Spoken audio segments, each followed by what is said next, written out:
Hey everybody, it's Dustbx, and today's interview is going to be with Beau, right? So, Beau is a lot of really great songs, some of which being Avant Garde with Diego. He has IDRC, he has Internet Crush, and then he just released a single with Times Gone called Bite Me. So, there's a bunch of great songs for you to check out on his page. If you're interested in more stuff like this, make sure to go ahead and like and subscribe. And yeah, and I'll keep posting interviews every week. All right, let's just go ahead and get started with the interview, dude. So, how have you been? I've been good, man. Just working on music, new album, just, just cranking out singles. I got one more coming December 12th, so that'll be exciting. But yeah. Oh, hell yeah, I'll be tapping in, dude. Hell yeah. So, sure. Yeah, when it comes to posting stuff and like releasing singles and releasing music, like what helps you kind of like inspire like that aesthetic that you have online? I'd say I just listen to like a ton of music. Mm-hmm. You know what I mean? Like all different genres and shit. Like, I don't know. I think like especially with my covers and shit too. Mm-hmm. Like I just look at other like inspirations and shit. Like I've been looking into like 80s like Depeche Mode and like Duran Duran, you know what I mean? Nice. For that kind of aesthetic. I just think that's like, I don't know, that's kind of the aesthetic that I want to put out. And I also take inspiration obviously from newer shit. That's just like the new wave, you know what I mean? But Yeah. you know, it's like from everywhere, you know? Oh, 100%. Yeah, like Duran Duran, Depeche Mode, they were huge. I mean, I think Duran Duran's still pretty big. Depeche Mode was huge in the 80s. I just know like that one song that was on GTA radio a while ago by them. But Yeah. but Yeah. yeah, I know Depeche Mode's pretty sick. I feel like when it comes to like promoting stuff online, there's a lot of things that you like see. Like there's a lot of things that get incorporated together, and then you kind of just like combine all of these aesthetics and put them all together into like one singular branding, which is kind of like what I see a lot of people do nowadays. 100%. And even with like collabs, because it's like everyone has like their own aesthetic, you know what I mean? Mm-hmm. But it's still like a scene. So like I think through that people build their own brand as well, because they're like taking from other people and they're being inspired. Yeah. So and also because like the scene that I'm kind of in is like, you know, it's like breakcore but then EDM but then you know what I mean, so it's kind of, there's an overlap.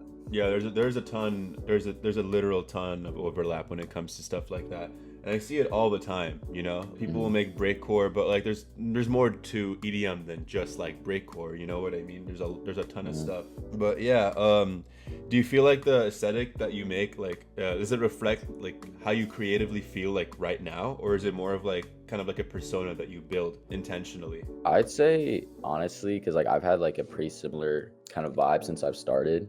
Like I've always just kind of been building it out for myself, you know what I mean? Like obviously it's changed and Yeah. but I'd say like I've had like creative vision, you know what I mean, from the start. And I mean, I would say like now that I'm like releasing, or my next album's gonna be a little bit different. I would say obviously there's some things that I think could go in different directions, you know what I mean, like branding wise and aesthetic wise. But I mean overall, like I think it's pretty reflective of like my current style I want to portray, you know what I mean? Yeah. No, 100%. I think when it comes to branding and stuff, there has to be some sort of level of uniformity, you know what I mean? Yeah, for sure. So like when it comes to like your visual identity, and has it like evolved as well, like with your music, or is it like something that's more of like separate? I'd say like 100%, because I do all my own covers, like almost all my own covers. So obviously like as I've made more music, I've done more cover design, so I've gotten better at it, you know what I mean? Nice. And so, you know, like it's just changed. Like obviously like I'm just more experienced. I would say also, I mean, like just working with more people and like being exposed to more, I guess, styles, you know what I mean, like more aesthetics, I've incorporated that as well. Because I do like a ton of collaborations, you know what I mean? So just like talking with those guys and like seeing what they're doing that's working, or seeing what styles they have, or how they're doing their covers or something, you know what I mean? And just like taking from that and implementing it. Oh yeah, that's sick. Wait, what do you use to like make your covers? Like Adobe? Yeah, I'm just in Photoshop. Nice. But I mean like Illustrator sometimes, but I mean that's just what I'm used to. Yeah, no, like I feel like Photoshop is like it's like the biggest common ground. I feel like with a lot of like visual designers and stuff, is like everybody just uses Photoshop. Yeah, I mean it's so easy to use, but it's like I feel like there's just so much you can do in it, you know what I mean? Yeah. But it's so like easy to get into. So Oh, 100%. Yeah, because I tried doing visual design for a little bit, but like I don't know, it's a little difficult for me, a lot more than like making music, for example. I feel like I've had better luck with music than I have with visual design. So yeah, when it comes to all of your music and stuff, like what is like the biggest inspirations to your sound? I would say like, I don't know, like I'm a big, like I listen to a lot of ambient music. I take a lot from that. I mean, like I was listening to, if you know who Lukman is, like he's an insane producer. Like I take a lot from him. Burial is like one of my favorite artists, so I take a lot from his kind of chops. Other than that, like the 80s electronic shit, I just love that. Like that's, you know what I mean? Like I think that aesthetic is just so sick. Just those synths, like the newer tracks I have, I've all tried to use like analog sounding synths, even if I process them, but trying to do that kind of like, I was in like Depeche Mode, Duran Duran, like bass synth thing. I just think that's so, I don't know. That's like, I feel like it's like a lost art. Yeah. But other than that, like on my next project, especially, I'm having a lot of samples from stuff that I listen to. So some like 70s weird like meditation shit. There's like soul samples in there, like even doo-wop. Like I take from like vocals and doo-wop. Oh yeah, doo-wop came around that. No, like the genre doo-wop. But also, bro, I sampled do you know who Rex V2 is? Rex V2? I do not. Oh, I sampled one of his songs in a track, but I just took his Vox. I just like made it into like this weird sound, but I don't think anyone caught it. But yeah, I don't know, I just quit doing that too, just like putting random like weird samples that like just throw like hidden. 50 OTTs on like a random Vox or whatever, and then throw a bunch of reverb, turn it to a pad. Yeah, some random crap like that. Yeah, I've done shit like that too. But like I feel like when it comes to sampling, there's like a lot of rules that people like to create, and honestly, we're gonna get to that. But like I feel like sampling is such an amazing art if it's done correctly. You know what I mean? 100%. I mean, that's like where that's my shit. So yeah, I mean, 100%. And like, are there any artists or like songs that like personally stand out to you? From anyone? Just in general, like right now? Yeah, actually, I'm trying to think. Wait, let me go on my Spotify real quick, because I found a bunch of new songs. Oh, like DJ Dave stuff is all crazy. Like DJ all Dave? The code, like that's just insane. Like, I don't even know how that is made. Kaiko Bad is sick. I'm gonna start working with him soon. Nice. Dexter and the News Agent is really good. Yeah. Like this UK, that's rad. Like Jim Legacy, but that's, you know what I mean? Yeah. I mean, I've been listening to obviously like Magna Carta and stuff, but outside of like EDM scene, just like that Jim Legacy, like UK shit. Nice. I like UK music too. You know what's funny? Like I just recently discovered SD Kid, the rapper. And like I feel like I'm so late to like that whole UK rap scene, and I'm just like holy shit, like where have I been, dude? Like especially with the whole like fake mink, like SD Kid, like whatever. Yeah, my friends were really tapped into fake mink like early on, like super early because we all like find music when it, you know what I mean, like we're all kind of like, I guess, like crate diggers or whatever, you know what I mean? So we just try to find like new because he was in kind of like the Dean Blunt baby father like vibe, you know what I mean? So yeah, I mean, like at this point, like for me, like I just overplayed it, you know what I mean? Because I listened to it early, but that's rad. I think they're just doing like new shit, and I think like the UK, like they were stuck in that like drill echo chamber, you know what I mean, where everyone's doing UK drill. Yeah, no. So I think now that they're like actually, like now that the underground actually is like popping out, like they can experiment. So I think that's rad. Yeah, no, the UK drill scene was like really tough for like a little bit, and then it got really bland really quickly, in my opinion. It was like oversaturated. Yeah, it was. So yeah, going back to like music production and stuff. So when it comes to like generating songs and stuff, like do you start with the drums, melody, bass line? What's like the first thing that you generally start with when it comes to making music? Low key, like I think it's changed for me, because like when I was making like my first album, I was starting with just like ARPs and like Hive and just like putting melodies down. But like over time, like I started using splice vocals, and I would take from that, I just listen to one, I'd be like, oh, I love that, and then put it in, you know, and put in the song. I think at this point right now, what I'm doing a lot of is like going into Hive, putting down like finding some weird ass bass, putting down a melody, and then just like processing the hell out of it. And then like even if I change the preset, like I still have the melody, you know what I mean? Yeah. But I've like never start with drums. Really? That's just some shit, I don't know. Yeah. I think that's like the last thing I always do. Damn, that's like the first thing I do is the drums. Like I feel like for me, when it comes to making like a song, when you start with the drums, it's always like, okay, like this is the melody. Oh, so this is the genre that I'm going to be working with, you know? Because like the drums like set the BPM, they set the tone, they set, all right, is this like an energy track or just like a chill track kind of thing? You know, like with a melody, like it can be like a whatever melody, but the drums are what give it energy and bounce. You know what I mean? And I think that's that's low-key the reason I do them last, is because like if the melody can be whatever, like I feel like I want to like tweak it and see what it matches most with, you know what I mean? Like I'd rather not have like, oh, this is 142 BPM and then I have to build around that, you know what I mean? Yeah. Because the drums, you're right, like there's more rigid and there's less room to kind of fuck around with. Yeah. Because the melody, bro, you can do anything with the melody, like shaper box, portal, make it sound weird, energy, change it. So yeah, there's a ton of things you can do to melodies, like reverb, redux, whatever.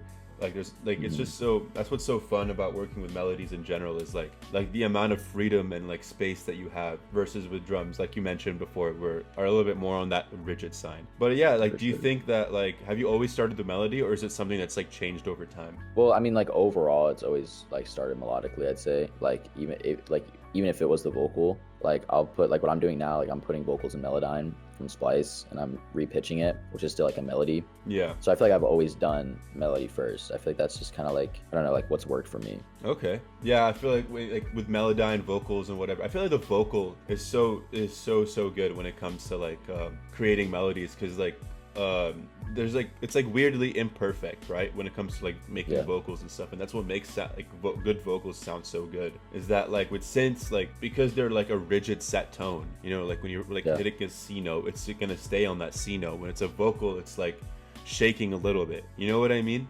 Exactly. Yeah, exactly. And I think with the tone too, it's because it's like a synth is just like obviously you can do some detune shit, but like overall it's just gonna be a certain wave. Yeah. Versus like a human can have so many different tones and like sound so different from another human, you know what I mean? Just without even detuning, just like the sound of it. Yeah, I think I think Vox is like the best instrument. No, me too. Like I think 100%. So do you ever build tracks around samples, or do you find sounds that inspire the mood first? I'd say like what I do a lot, because it's not as rigid anymore, because I just make like whatever. What I've been doing a lot recently is I'll just like find a sample I really like that I'm listening to, and then I'll just like drag it in and then like build around it, you know what I mean? Like just like a bass line, like cut out the low of the sample. Yeah. But like if I'm just going through Splice, I would say like I don't really look through like synth loops at all. Like I use them sometimes, but I feel like, I don't know, like it just feels weird to use, you know what I mean? Like use a synth loop as your lead. I don't know. Yeah. But I think like most I'm looking through like R&B vocals in Splice. And then just like seeing, like chopping it or like taking parts of it that sound cool and like meshing them together. Yeah, dude, Splice has to be like the most goated freaking software, dude. Like there's so much you can do, like with like the amount of vocal loops that there are on there. But like the thing is about Splice that I don't like is like for example, I'll listen to a track and like I'll listen to like someone like making a song or something, and they'll post it or whatever, and I'll listen to it, and what goes on is sometimes they just take the vocal chop unedited and they just throw it in the song. Yeah. And I just listen, I'm like, wait, I know that one, you know? Yeah, I know that, dude. I always think about that, like, because realistically, bro, like producers aren't the ones listening to your tracks mostly. Yeah. But like if I'm listening to a song and I hear like just a Splice loop, I'm just taking out. I'm like, oh, okay, bro. Like that's straight from Splice. You know what I mean? 100%. Like, dude, there was remember that one song? Oh my god, that like freestyle that was blowing up with that vocal chop. I don't know if you remember what I'm talking about, but it was on TikTok.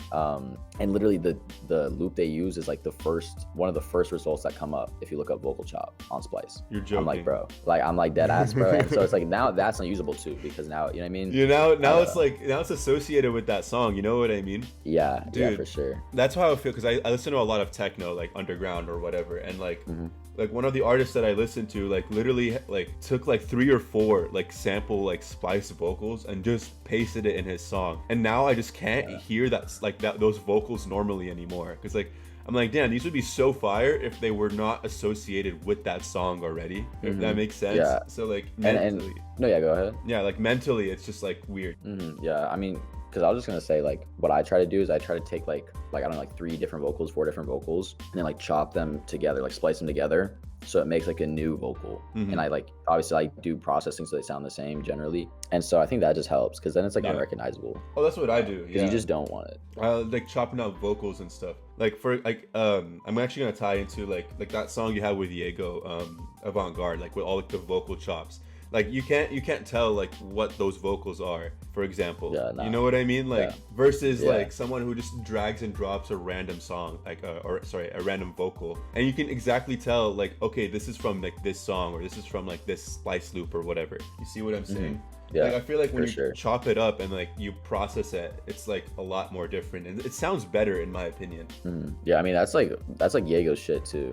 Yeah, like that's like where I got that from, like taking all these different Fox samples and then like chopping and taking from them. Like he's like the guy for that, you know what I mean? Yeah, no, I feel like he's really good at that specifically too. Like that's his like that's like his sound, you know. And like even like the people that he's worked with, like I'll check out like a lot of their music as well. I'm like, okay, like you also have like a similar chopping up vocal kind of sound, you know, like that choppy sound. Like it's pretty uniform from what I've seen in terms of everyone uses it a little differently though, from what I've experienced and like going and like searching all these artists and stuff. For sure. But so going into music production, like what DAW do you use? I use FL. FL? Like Nice. 2024, yeah. Nice. I was trying to get into Ableton, but I don't know. I like it's just such a weird learning curve, you know what I mean? It is. That's what I hear Like, all I the just time. can't do it. Yeah. I hear that all the time from FL Studio users. It's like I always hear FL Studio users are like, yeah, I'm trying to learn Ableton, or like whenever they try to learn Ableton, it's like they're like, dude, what is this like science like why am I like doing Excel sheets right now? You know what I mean? Yeah, But yeah. Dude, FL Studio 25, bro. Like even that, because I'm on 2024, bro. I open 25. I'm on Mac. That's just unusable, bro. yeah, Like it's literally like it lags the hell on my computer, bro. I can't do anything. yeah, So every time I open some shit in FL 25, like I don't know, it fucking crashes. So yeah. even that, bro. Like I haven't moved since 24. Yeah, no, I feel that, bro. Like I'm still on Ableton 11. Like they just dropped 12, and like I'm like, dude, like what is going on with all these updates, bro? And it's like, dude, there's some pretty sick updates on the Ableton Live 12, but I'm just like, let me just like learn 11 first. Like I'm still not even there yet. I feel like if I like load up 12, it's just gonna like completely obliterate my like computer. You know what I mean? Yeah, and I feel like producers always say like you never will like actually master a DAW. Like you think you will, and then you'll be like, holy shit, there's a whole like that's how I felt with like synth design. Yeah. Because I was like, oh, I got this music shit's easy, and I'm like, holy shit, like, you can make synths, bro. Like what the yeah. No, that's actually like, dude, it's so funny when it comes to synth design. Like we're actually gonna get to VSTs in a little bit, but when it comes to like synth design, like I talk a lot about like on TikTok, for example, like I talk about like saw waves, like sine waves and whatever. And like I'll try and like maybe I guess explain some of these terms and stuff. And like there's always some guy that's like 10 times better at like synth design. I'm like, okay, bro, like you know what I mean? Like there's always someone out there who's just so good at synth design. Like there's just that, you know what I mean? Yeah, and like there's some just like underground like geniuses, if that makes sense. Like I don't know, like I'll just see random comments from like people with like 10 followers, and they're like saying a whole preset like how to do it. I'm like, how the do you know that? Like why would you know what I mean? If that makes any sense. Like I don't know, it just feels like so weird. Like so many people have that knowledge, but at the same time I feel like it's like, for me at least, like it was so difficult to kind of like start to get into it. Oh yeah, 100%. I feel like it's so complicated because it's like learning another DAW. That's how I see it, you know what I mean? It's like once you learn how to use a DAW and then you open up a synth plugin, you're like, oh shit, like I am not ready for this. Yeah. I mean, I think too, it's like it's almost like another like language, if that makes sense. It like, is. It's in a whole different format of what you're doing, because it's not in the playlist. It's not even like coding, really. You know what I mean? It's like weird knobs that you don't know. You know what I mean? So exactly. Yeah. So what are your top 3 VSTs? Right now, I'd say Hive is definitely number one. Like I've used that since forever. Then probably Serum. Just because it's just like goated, like it's just, you know what I mean? Like there's so much shit you can do, so easy. And then I guess Synology, but I feel like I don't really use, I don't know, Synology is just so annoying to find sounds in, you know what I mean? But I think it has the best sounds, but it's so hard to find shit in it. Oh, 100%. But yeah, that's what I'd say. But I'd say definitely Hive is like number one for me. Yeah, I get Hive a ton. Whenever I talk to producers and stuff, they're always saying like, yeah, like I love Hive. And then Serum is definitely, like I feel like there's not a single video that I've made with a producer that Serum hasn't been on, you know? Yeah. It's either Serum or Vital. And it's like, you know, you evolve from Vital into Serum. You know, you start with Vital and you're like, okay, it's free, whatever. And then you're like, okay, I kind of get what Vital's like, but Serum just quality wise is just so much better in terms of like the sounds that you receive from Serum. Yeah, because like I'm just thinking like in my scene, like the trance, whatever, like Hive is like that just makes sense. Like Hive is the VST. Yeah, it is. That's like old school trance shit. Yeah, like Above and Beyond. Yeah. Oh, dude, old school trance is my favorite like EDM genre. It's like what I listen to. I love that shit. Yeah, Above and Beyond. Whatever. Dude, why am I blanking? Of course, now I'm blanking about all the stuff that I listen to. ATB, all these random people. But what do you think is like a plugin that's like underrated or underused? That's a good question. Okay, so I'd say for effects plugins, I'd say Saturn. Maybe it's not underused, but I just feel like it's so good, like the smudge and shit. Like I feel like I just don't see that used too much. And like one of my friends put me on this one like EFX Motions. It's like a granulizer plugin. Yeah. Like obviously I've used Shaperbox and Portal, but that shit is like the presets are insane. Like I haven't been able to crack it yet, but it's like I use it on his shit and it looks crazy. But that's for effects. I'd say for like actual synth plugins, I don't know. Like I use Podolsky sometimes, which is pretty good. There's a couple like the UE ones are good. Yeah, UE's really good. Oh, I don't even know what the name of it is. I have one called, I don't know how it's on my computer, but it's called Hybrid X64, which I think is just VST64 whatever, but it's like hybrid. And it has like so much, like so many trance like chords and like arps and shit. And it's like it's like kind of crazy, but it's like it's like an old shitty plugin. But I'd say that one actually is probably it. That's probably the most underrated. Oh, that's tough. I'll have to check that out. Yeah. I don't even know how I got it, but maybe you can find it. Yeah, dude, I feel like when it comes to like VSTs and stuff, like I get so scared to crack them because one time I tried cracking a VST and it shut down my computer, and like and like that's just how it is, you know. It's like a risk you have to accept. And it's also, with with Mac, you know, like I use Mac as well, and like like it's so hard like to find crackable VSTs on Mac versus like Windows. Like I feel like with Windows it's so much easier. Yeah, I think they're getting taken down a lot, like for download even. Like, cause I mean, bro, I crack everything. Like everything Same. I have is cracked. But so like for download used to be like where everything, like I feel like I got most of my shit from for download. Obviously, I had like some weird sites I went to, but now I think they got like bought out or something. I don't know. And so it's like there's like not that much there anymore. Yeah, it's like useful. Yeah, no, 100%. I think my most underrated VST would probably be a Kickstart Nicky Romero, because it's like a sidechain VST, and it just saves me so much time. Instead of like volume like modulation, instead of doing it individually, I can just throw that plugin on there and boom, it just does it for me. Yeah, I used to do like the volume automation clips, but then I found I used Kickstart for a little bit, but then I just started using Shaperbox because you can just use the volume thing. It's like the same thing. Yeah. And then, I don't know, like I just found it's like easier to like fine tune. I don't know if it really is. I haven't used Kickstart in a while, but yeah, that's just what I use for that. Yeah, but Kickstart is fire. A lot of people use that.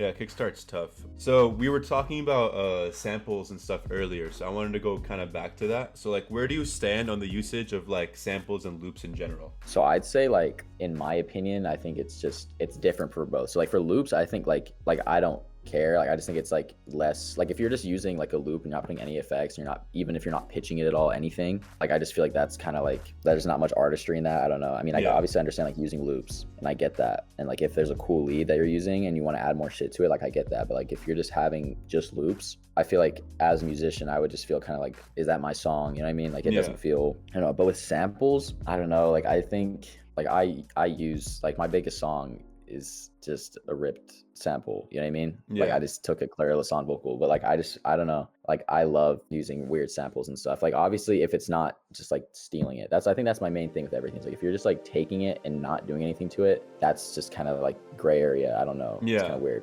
But I think if you're like doing your own shit to it, and you're making it your own, like I feel like why not? Yeah, no, 100%. Like I feel like samples is free game if you're like actually processing them, but if you're just like taking it, copy paste, and then you don't really do much to it, it's just like kind of boring. You know what I mean? So like that's just kind of what I see, at least when it comes to like sampling and stuff. Is the originality that you create music, is it just in sound design itself, or is it like in the arrangement? Like is the originality of a song in the way that you arrange the track, or is it in like the effects and the plugins and the whatever that you use? I would say like, I don't know, maybe it's like, I don't know, like cliche, but I feel like it's just like a combination, you know what I mean? Like I feel like every track has like an identity. So like whether that's through the arrangement or through the effects or a combination of both, like I feel like that's just how, like if you can create an identity to a track, that's what makes it an original piece, you know what I mean? 100%. Because like if you're making a song and it's like the one we were talking about, like, and you're just stealing like a loop, like the first loop from Splice, that's on no effects, whatever, your identity is Splice, you know what I mean? Your identity, that's your identity, so there's no originality to it, you know what I mean? So that's what I'd say. I think every track has, and I think that also comes into like branding and shit, because like when you're thinking of a cover or a name, you have that identity in your mind. You know what I mean? So that's kind of like what you're basing it off. So when it comes to like using loops and stuff, what's like the first thing that you do to manipulate loops? I'd say, well, like other than like getting it in time, like pitching it, I just like chop shit up like all the Nice. time. Like I don't know, like I'll just like tap around. I'll do like the slip tool, Mm-hmm. make chops, and I'll just like slip to find certain tones or certain notes or chords, just like micro chops. Nice. And even like the burial shit, like just finding cool runs and like just making those integrate into each other from different loops or different Vox, whatever samples I'm using. But yeah, I'd say like in general, like the shit I use the most for that is like the slip tool. Like I'll chop and then I'll like slip, find a cool like chord or something. Nice. Yeah, I think that's like what I do as well, is like I like to chop up vocals and stuff and then pitch them and whatever. I think that's just kind of like the most common from what I've seen. Mhm. Or what people do is like a lot of them just like reverse it and reverb or something. But like the vocal chops are really what kind of help a song really stand out in my opinion. So For yeah, sure. And it gives like, go ahead. no, you go ahead. Okay, I was just gonna say like I don't know, I feel like that helps the identity, you know what I mean? Oh, 100%. Like making your own. Because if you're just like chopping it up, it's like no one would have heard that. Oh yeah, 100%. So who do you see yourself collaborating with next? Like people I haven't contacted, or you know what I mean, like I haven't released anything with, or Just in because general. I have like some shit coming up. I mean, I think like Kaiko Beau was definitely one I was like I DM'd him like months ago, and like we DM like back and forth a little bit. Mm-hmm. And then I just recently was like, yo, bro, like I got this album coming up, like if you want to like work on it. And he's like, yeah, bro, I love your shit, like let's like start some shit. Mm-hmm. So he's dead. I just like his shit is so sick, like that like ambient kind of like, I don't know, that like it's like newer wave like nostalgia EDM, you know what Yeah. I mean, like that kind of like Cult Memory shit. Yeah. Well, that's another one, Cult Member. That'd be crazy. He's just like mysterious though. I don't know. I don't know Yeah. what he's doing, but his shit is so good. I don't know. I feel like DJ Dave is also sick. Yeah. Like I don't know. I love like artists that are just doing shit that's like completely different. Oh, me You know what too. I mean, like those are people that I want to work with. Yeah. Oh, that's actually really cool to see. Like, okay, whenever like people are like doing something completely different, like they're trying to generate like their own sound or something and trying to create something. Like that's what really stands out to me personally. You know what I mean? It's like, okay, like they're trying to find something. So, For sure. what do you look for in someone creatively when it comes to collaborations? I'd say, well, like what we were saying, like obviously, like if they're doing some like new shit, like I just haven't heard before that I think is good. Obviously, like they make like sick music. I think a big thing is aesthetics too. Like if you have a cool brand behind you, like I think that's like one of the main things that sticks out to me before anything. You know what I mean? Like if I see it like cool covers and like kind of like, I don't know, like on Instagram, like if you have like, you know what I mean, like a cool page, Yeah. that would invite me to be like, oh, let me check out the music. Versus like if I'm just like going on Spotify and it's like the covers are kind of like whatever, like it's nothing, like the titles or whatever, like I'm less likely to check it out. Yeah. But even then, it's like I would still like, if I listen to it, if it's good shit, I would collab. Yeah. Oh, 100%. I think aesthetics in general plays such a huge role when it comes to music producing, sorry. Because like when it comes to promoting and branding, like there's more to being a music producer than just producing music. You know, like you have to promote it, you have to like release it, have a release strategy, whatever. Like there's a lot of stuff that kind of comes into play when it comes to producing music and stuff. So it's really cool to see like everybody else's aesthetics and like their branding and whatever like really come into fruition every time they release a song or an album or something. For sure. And I think that's a good point. Like if I'm seeing someone like an artist, the thing that, and I see that they're like promoting hard and they're like doing cool promo and like they're getting their music out there, like that's actually low-key probably the biggest thing that I would say is like I look for. Like if you're just like actually proud of your shit and you're like posting it and trying to promote it. Yeah. Like even if you're not running ads, like if you're just posting reels, posting TikToks. Yeah. Is my thing is like I think, okay, yeah, if I'm gonna make a track with you, like you'll promote it hard and you'll be proud of the track. No, 100%. You know what I mean? Yeah. You'll want to get there. Versus like people who just kind of like you know what I mean, you make a song and then it just like releases. It's like, okay, Like you I'll didn't do some do promo, anything, but it's yeah. like so then it just feels weird because like was that a waste of time? Because ultimately it's not all about numbers and stuff, but Yeah. you want people to hear what you created. Like, Exactly. you want people to see it and it to be out there. So I think that, you know, like promo is just valuable for that. Oh, 100%. Like I think in terms of like music production and stuff, like I think it's so important to have like a good branding behind you, because that also like just makes you feel not only proud to promote it, but it gives you like cohesiveness, you know, like it melts the brand that you built with the music that you generate together, and like it creates like a more of like an image and a branding. Like, okay, there's more to like, for example, Beau's music than just the songs. Like there's the album cover, there's like the reels, there's like the TikTok, the whatever behind it, you know what I mean?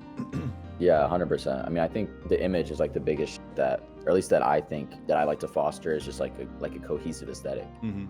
like all my covers, I try to make everything look kind of within itself and like make sense. Yeah. You know what I mean? And like people like Time's Gone, like I just released a song with him yesterday or today. Like all of his shit is so tight. Like it's all so like, this is the style, this is the sound, this is the whatever, the aesthetic.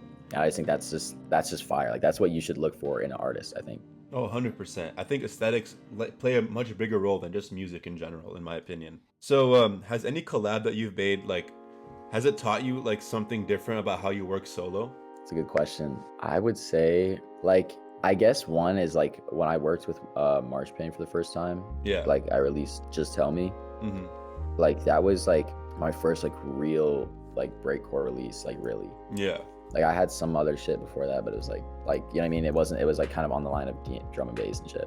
Yeah. And so I think from that, like, cause he's like crazy with breaks and like that was his shit. Like he was like a breakcore artist. Mm-hmm. I don't know, I just like learned more about making that genre and I like kind of was forced to discover more about it. Mm-hmm. Other than that, I think like most collabs I've done is like very like I apply my style, they apply their style, and then it meshes. You know what I mean? Less of like, oh, like maybe they're teaching me something, but it's mostly like completely collaborative. You know what I mean?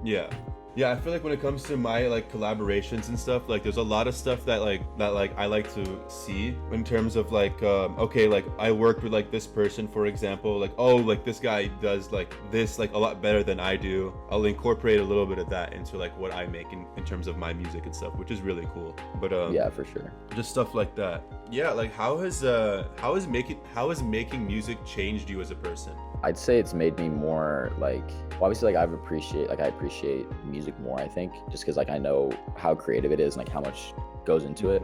But I think also just like, I don't know, like creatively, like in every other medium, like in anything else I do, like even like architecture, whatever, I don't know, I feel like I'm just overall like a more creative person, because I feel like I wasn't always like super like artsy or whatever, you know what I mean? Yeah. But ever since I just started like being around more creative people, I realized like, oh, that's just like, it's kind of like more of who I am. Yeah. You know what I mean?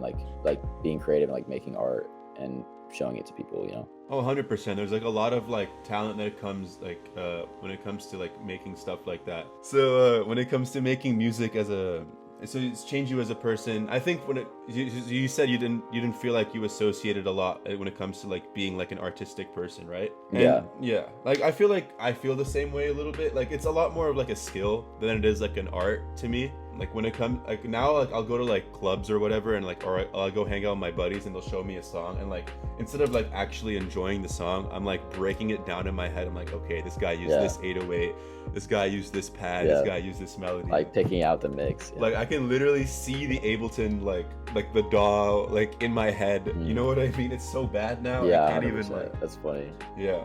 But yeah. So do you ever listen back to like older songs and you feel like you're hearing a different version of yourself?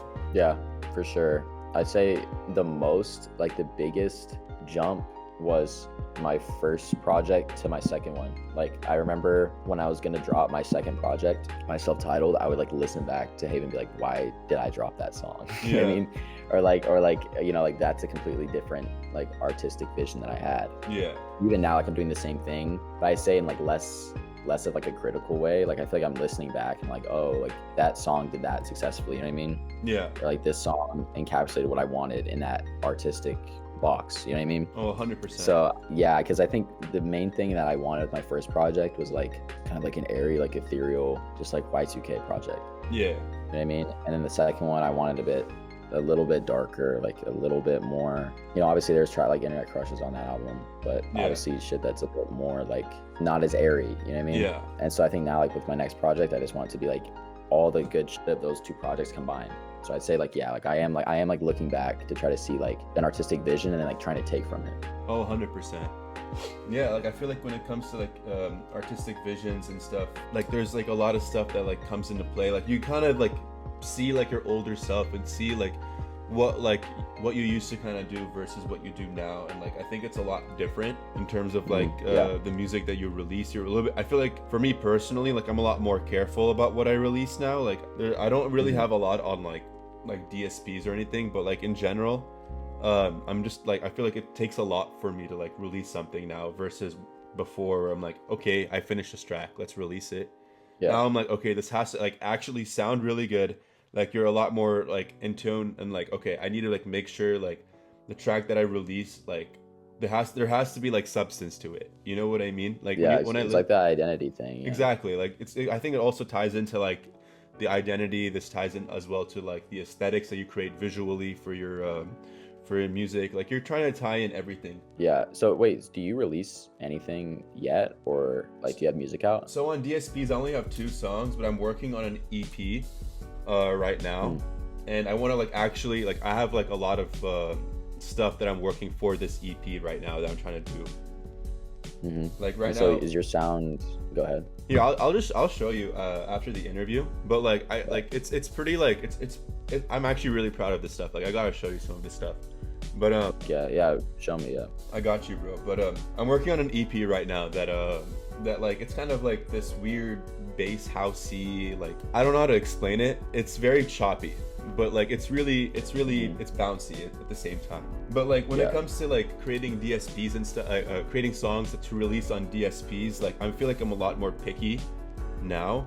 Like there's a lot of stuff that like I even removed off DSPs because I was like, this just does not represent the brand or the style that I have right now. Yeah, same. Yeah. I mean, I would say like, I don't know, like not advice, but like some shit that at least I did, like I just put shit out and then thought about it later, you know what I mean? Was like, oh wait, I'll remove that or whatever. Yeah. Like I feel like if you sit on tracks, then it's just like you're kind of just like sitting on potential. Like if a song, like I wasn't even gonna drop IDRC, for example. Like I wasn't gonna drop that song. And then like, I don't know, like I just scheduled it for 3 days and like, you know what I mean? It's like a Wednesday. I was like, all right, I'm just gonna drop it on Friday. Yeah. And I dropped it and that was my biggest song. You know what I mean? Yeah. So it's just shit like that where it's like that you don't even think is that good.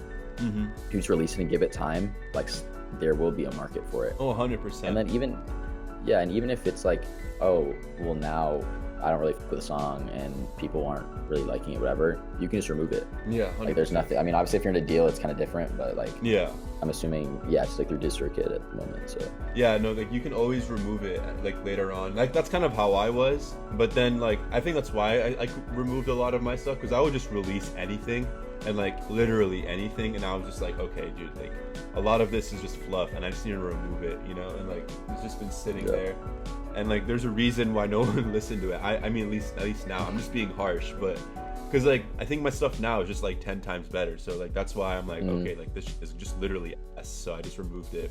But so what is like your favorite and your least favorite song that you've made?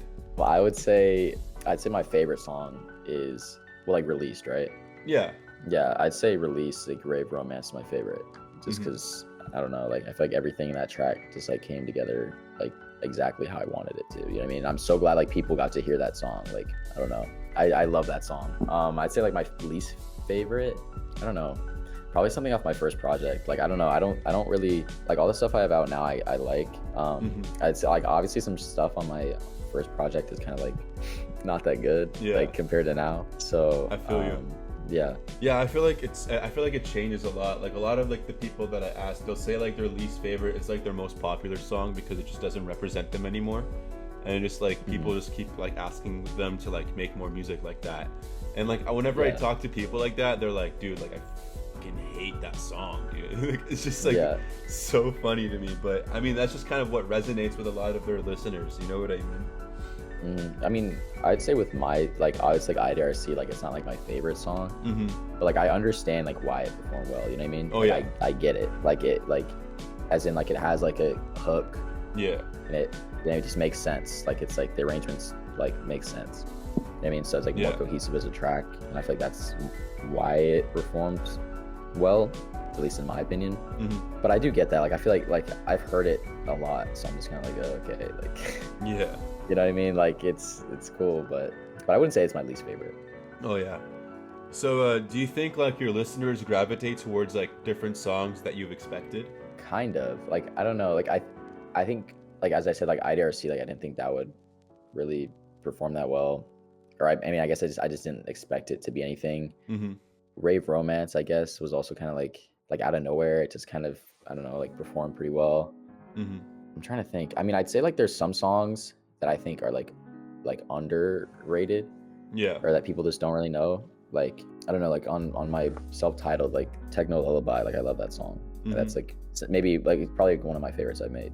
Oh yeah, 100%. And I feel like, and it's like, you know what I mean, it's not like a huge, you know what I mean, like, it's not like massive, like it's not at the levels of like other songs. And I feel like, I don't know, it's just one of those, I feel like it's kind of underrated. But in terms of stuff that like people liked and I didn't expect it, I'd say it's only like really IDRC maybe. Yeah, I feel that, bro. Like, I feel like it's like, I think like whenever people like talk about songs that they've released and like people like gravitate towards like different songs, like it's like songs that they don't promote, for example, and like it totally makes sense. I feel like because people like a lot of people like go check out music and they're like, oh, I like this very popular song by this person, and then let's see what other like songs they have, and they'll go check those out, and they're like, yo, like this resonates with me a lot more, and then they'll stream the hell out of that one, even though like probably did not put any effort into promoting that specific song, if that makes sense. No, 100%. And I think that's the same thing with like when I don't know if you like had the same experience, but like I was able to do shit through discovery mode on Spotify for artists, or whatever it was called, discovery something, whatever, I don't remember. And like when you did that, like your shit just got randomly promoted, like it was rad, like I don't know, like it just randomly got like a weird boost, and it was like I got so much more traction from just clicking that button, like discovery mode, than like actually promoting. So then it's like it feels kind of weird. Oh, 100%. Like it's super strange. Like I think promoting music is just like so hard, but at the same time so easy. Like it's just like all it takes is commitment, and like sometimes the most weird random things will like just push your track to a whole nother level.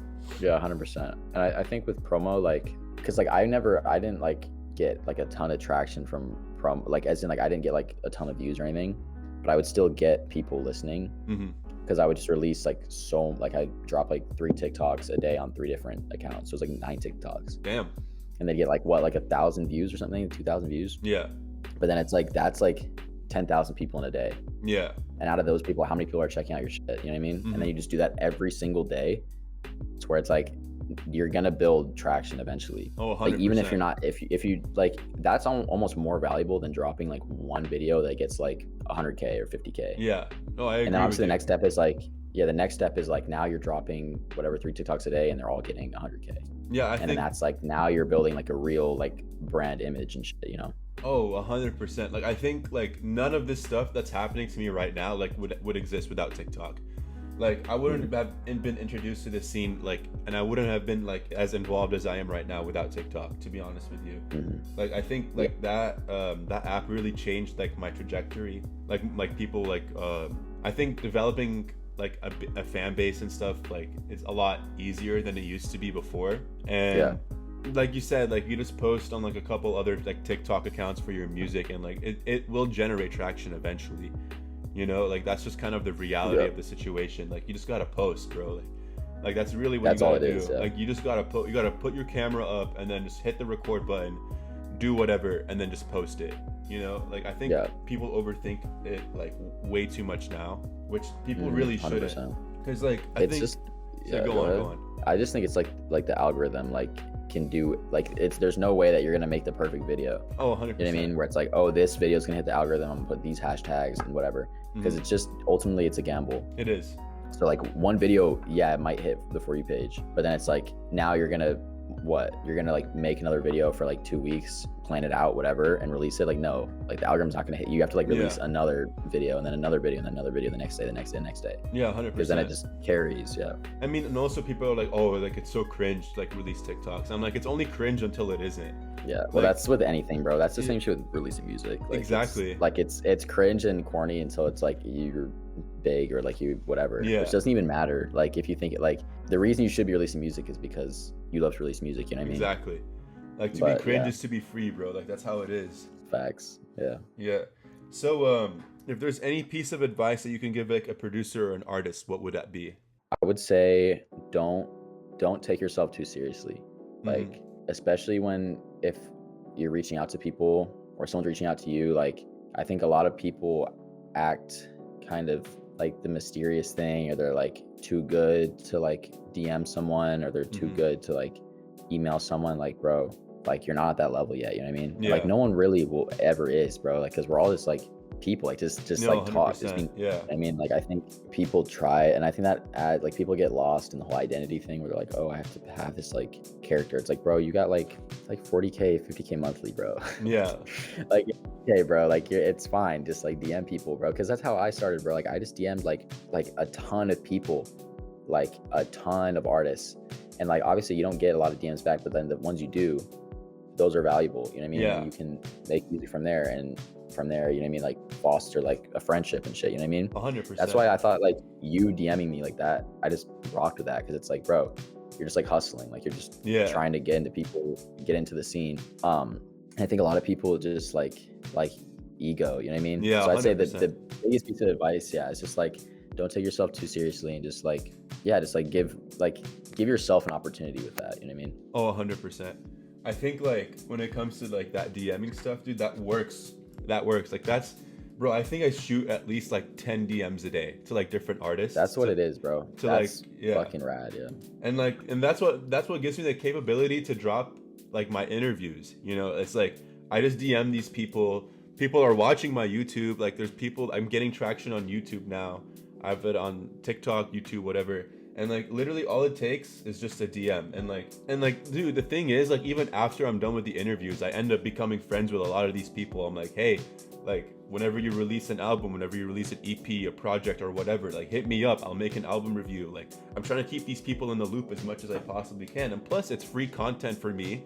And I'm also generating content for the other person. So it's a win-win, you know? That's the biggest thing. Is like understanding, like, yes, in a sense it's transactional, but then you can't make it solely transactional. Like, yes, if I'm DMing someone for a collab, I understand that it's like, oh yeah, I'm DMing you to collaborate so that the song is better and maybe gets more exposure. But at the same time, it's like, obviously your music is sick. Yeah, of course. As like on a baseline, I would want to collab because the music is going to be crazy. And like, I think, and then eventually, you know, you become friends with these people. No, 100%. You work more. You know what I mean? It's not even like an artist relationship. It's just like a friendship. Exactly. That's what it's about. Like, not just fostering relationships. Like, because if you just DM people with like, yo, I heard your shit on XYZ and I think da-da-da and da-da-da, which be down to whatever. Like, here's my email. Like, that's just bullshit. Yeah. Like, if you gotta like actually DM people like, yo, I love your shit. This is cool. Like, do you want to work? Yeah. Because if you're doing some like business email, bro, that's getting swiped out of requests. Like, that no one's reading that. Yeah. Half these artists, bro, are like I'm 18, but like half these people are like 20. Yeah. I mean, like 21. Like, they don't want to fucking read corporate shit. Like, they're like an artist. I mean, that's the shit they deal with like every day at their job. Like, they don't want to be dealing with that in the DMs. You know what I mean? They want like a regular person who's DMing them. Yeah, of course. And like, I think there's a lot of face, you know what I mean? Like, it comes to like, when it comes to DMing people and stuff, like there's a lot of, like, you just gotta do it, bro. You know what I mean? Yeah. Like, you just gotta like shoot it. Losing shoot your your shot. ego. Yeah, like, and I feel like it's either people think they're too cool, or the exact opposite. They're not cool enough. And like, exactly. you can't create these like judgments without at least trying first. Because I'm 22, right? But I've been making music for a while, but like I just started taking it seriously, like maybe a couple months now, you know? And like in these couple months, the amount of progress that I've made, just changing that mindset, and like actually like, I don't know, DMing people, posting on TikTok, posting on YouTube Shorts, on whatever, like I'm gaining this traction. You see what I mean? Like, all it takes is to just like do it, just to start. Yeah. And I think the biggest part about that is that like, you're not just doing it, but you're committing to it. Oh, 100%. Like, because it is the biggest part, and like consistency. Because if you're just like, okay, I'll shoot out a DM, and then you don't get message back, and you're like, oh well, I'm a loser. Like, exactly. You know what I mean? Like, I'm not gonna DM anyone. Like, no, like now that's your sign. Like, oh, I'm gonna get one message back by the end of the week. 100%. You know what I mean? I'm gonna DM all these people, and like, obviously it's like, yeah, you could think like, oh, being a fucking nuisance right now, but it's like, that's what you don't have to do it, but it helps a lot just to reach out to people and be like, yo, like, I love your shit. And if it's coming from a place of genuine, like, it's not like it doesn't read like a business email. Yeah. You're not annoying. You're just reaching out to people. 100%. Like, yes, if you're like spamming people like the same fucking message, it's like, okay, bro.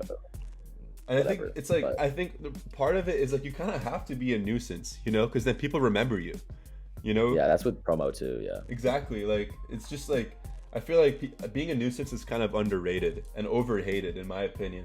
But also, like, like what you said, like, it shouldn't be annoying, but it should be like, it should be tempting, you know, like, okay, like like if there's clearly a win for the other person as well. Like, for example, whenever I shoot people about these interviews and these whatever, I'm like, obviously there's a win for the other person involved as well, because I'm also in a way promoting their stuff. I'm like, you see what I mean? Like, if there's a clear win-win then it's not a nuisance at all. Like I'm like, dude, like you want to work with me, you just don't know it yet.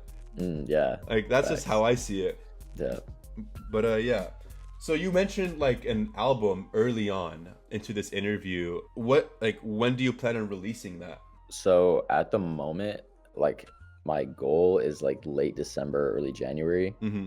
But I mean, like right now, I'm just trying to get like the tracks done, Yeah. just trying to get like perfected. Because like even now, like I'm still reaching out to people about like, would you want to be on this project? I think your sound would be sick. You know what I mean? Yeah. And like seeing, because I have like a vision for the project. You know what I mean? And I just want it to be like completely fulfilling that. Oh, I feel you. But yeah, that's like probably around when it would be released. Nice. Yeah, I think when it comes to albums and stuff, there's a lot more intricacies that play into it as well.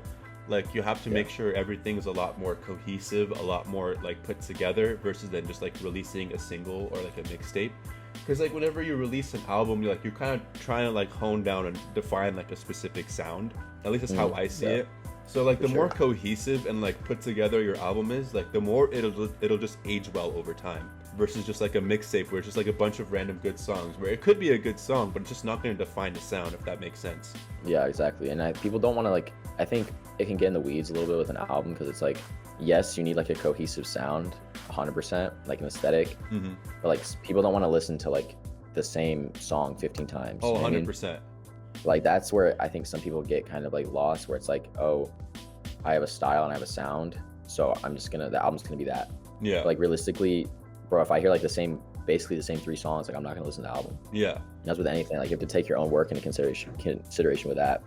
Is like your first like 5 songs on the project should low key be like the most different from each other. Yeah. You know what I mean? Because you don't, like if you're just scrolling through the album, you know what I mean, click a song and then you swipe to the next song, it sounds the same. It's like whatever. There's no way I'm finishing that. Yeah, 100%. It's gotta be okay. It's gotta be similar but different. You know, like yeah, like I feel stylistically it can be similar. Yeah. But if you're doing like the same like drums or the same synths or the same like even the same like genre, if it's like super tight, like if you're doing like a prog song, track 7 and then track 8 is also a prog track and then prog 9, it's like, bro. Yeah. You know what I mean? Like you have the same 3 songs all in a row. Yeah, it just gets kind of boring. All right, well, this kind of wraps up like the music half of this interview. I'm gonna like go ahead and like switch to like a more of like I guess like a more random question side. I like to add random questions just because like, you know, it's like more fun. So what is like the most random thing that you've ever bought online? I don't even know. Like I don't think I like buy random shit. Like I don't know. Yeah. I don't know, bro. Like I bought this like one wallet, and it was like this weird, like it was just like cringe. I don't even remember how many years ago I bought it, but it was like this like it's like this like Y2K wallet, and it had like a fake display on it. It was so tacky. But yeah, that's gone. I don't know where that is, and that was like $20. So they stole my shit. But that's probably the worst. Yeah. Dude, I think the worst thing that I bought online, actually, I don't regret it, but it was a belt, and it had like this clip on it, like a race car seatbelt kind of belt, where it was like a clip, and it was like super cool because it would clip like this. I'm showing the camera. It clipped like this, and I lost it when I went hiking in Utah, and like it's like I've never found it again. You know, it was just like so sad. Oh, that sucks. Yeah. And it was like it was sick too, because like I imported it and like everything, and like I don't know, dude. Like, from where? From Germany. Where'd you get it? Oh, that's fucking rad. Damn. Yeah. No, I actually like genuinely grieved the loss of that belt. It's like so bad. It was a bag jack belt, and it had like these gold clips. It was so sick, and I genuinely grieved that belt now. Yeah. So what's something that you believe you're in like the top 1% of? I would say that's hard. Oh, low key. Oh my god, this is it, bro. I used to play this word game on my phone. It was like you'd like swipe the letters to make words. And I was crazy at that. Like I was probably like global leaderboard #1. Was it Wordle? Like, I was like, no, it was, oh my god, I don't remember the name, bro. It was like you had like I don't know, whoever watching will know. It's like you have to like swipe to the letters to make a word. Like in a little circle, right? And it has like 5 letters. Yes, and it's in like... a crossword. Yes. Oh, bro, I was yes. fucking cracked at that game, bro. I was insane. I was definitely, maybe not #1, but dude, probably top 5.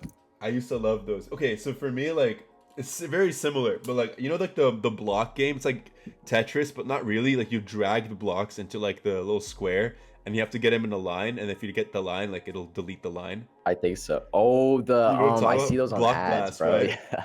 Dude, bro, I'm Yeah. cracked at Block Oh my Blast, God, bro. bro. Do not test me That's at fun. Block Blast. Yeah, bro. I think I had a high score of like 600K. And Holy shit. yeah, Like, no, I'm I telling was you, the mobile games, bro. yeah. Mobile games go crazy, Yeah, like bro. those poop games, like you play on the toilet, like those are like Yeah. cracked games, bro. That's crazy, right? Yeah. Yeah. Yeah, so okay, if you could swap lives with like a movie character, like who would that be and why? Damn. Damn, that's a good question. I mean, like when I was a kid, I love Star Wars and shit, and I Mhm. like that would have been my answer. But I don't know who. Like just like or like a random guy on like a planet, just chilling. Like I feel like Yeah. that's who I'd want to be. Like just like a random alien, Just and like I'm just like chilling in like Naboo or some shit. oh hell yeah. That's what I want to be. Yeah. Just like chilling in like the cantina or whatever. Yeah, dead ass. And then it's like some random Jedi pull up, and you're like, oh, like Yeah. it's about to go down. You know what I mean? Like some shit like that. Dude, it's actually I don't know. crazy. Like I like with Star Wars, bro, like the thing is like I kind of recently got into it, like not too long ago. Hmm. But like it's just like such an insane like so much insane imagination in that and like Dude, yeah, go ahead. yeah, it's just like so insane, like with like all like the characters and like they're just blowing each other up like every 10 minutes. I'm like, damn, Yeah. like you didn't even like not even a high, nothing. They're just blasting. They just pull up Yeah, and dude, start sliding. I was thinking like recently about that. Like the aesthetic of it is so sick. Like Yeah. it's like medieval 80s futurism, but then it's like also like romantic Victorian era. Like it's so crazy. Like all Yeah. the influences it takes from. I don't know. I just think that's like it's just like it is like a masterpiece, obviously. But Yeah. Dude, I would be chilling on Tatooine, bro. Like that's my planet dead right there. ass, Dude, bro. I'm in Dead Tatooine, ass. bro. Yeah, bro. Oh my god, would be lit. Yeah. 100%, dude. All right. Yeah. Final question. If you could eat one thing for the rest of your life, what would it be? Bro, like probably probably cookies, bro. Oh, that's That'd be these. cookies. I love cookies, Yeah, bro. cookies are goated. I love cookies, bro. Like I eat too many cookies though. Yeah. Wait, do you know That's the vending machine snacks? So you know grandma's cookies? You know what I'm talking about? Yeah. Dude, those are goated. Those are like Chips Yeah. Ahoy. Yeah. Yeah. Damn, bro. Dude, cookies are so fire, bro. Oh, my God. 100%, Low key underrated, even though they're rated, like they are still underrated. I think so too, bro. Like you know what's even more underrated? Just like straight cookie dough out of the tub. Yeah, Like, that's not even underrated though, because that shit is goated. Yeah. Yeah. That shit is fire. That's like actually obesity maxing though. It's like so bad for you. But like Obesity max. yeah, dude, this shit's Facts. terrible. But like I if you put me in a room with like nothing but like a spoon and like a jar of cookie dough, I'm finishing that. Fucking that shit up. Yeah, I'm eating all of Yes. that, dude. I think cookie dough. Straight salmonella. Yeah. Yeah, like Word you're up. just I mean that shit's fire though. yeah, grip at your tummy, dude. Like it's so bad. I think for me, like okay, for me, I think it would be sushi, bro. Like that shit is so I love good. sushi. I think sushi Yeah. has to be like top one food of all time. Either that or like shawarmas. Yeah, bro. Oh my god, shawarma is so fire, bro. Yeah, dude. But I love sushi. Sushi is fire, and you can eat a lot of it too, yeah, because it's so light. it is. I think that's why it's so good too. For sure. All right, dude. Thank you for hopping on this interview, man. For sure. Thank you for having me. Yeah, of course. Like, if you ever like drop any like albums, whatever, just let me know, bro. For sure. Yeah. This is gonna conduct the end of the. This is going to be like the end of the interview. So